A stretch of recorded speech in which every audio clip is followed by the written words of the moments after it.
What's going on, guys? Don over at Easy Button REI, and we just got done talking about our appointment manager platform that we use, Acuity.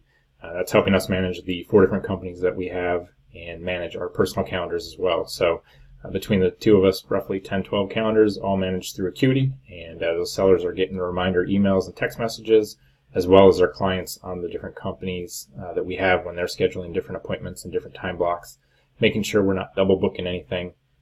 Acuity's been a godsend for us, making sure that that's all taken care of. We're going to move over on the roadmap at this point to the Property Repair Estimator, and that is an app for your phone, both Android and iPhone. It'll have localized repair numbers that you'll have in there, and from that, once you have those local repair numbers for different items such as your roofs, furnaces, things like that, your acquisition members and or yourself walking through the property will be able to check off those different items that need to be repaired. And then from there, obviously, you'll have the ability to have an accurate offer now that you know what the repairs are needed. So next video, next section, we'll start talking about that app, kind of how it's used, and some of the details on that.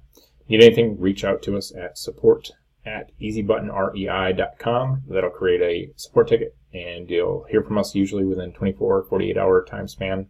And then if you need anything, you can also reach out over at our social media areas, which are Facebook and Instagram, or the YouTube channel. Reach those at easybuttonrei.com, and then on the website there's a menu at the top for social media that you can reach out to us. All right, guys, see you in the next section. Take care.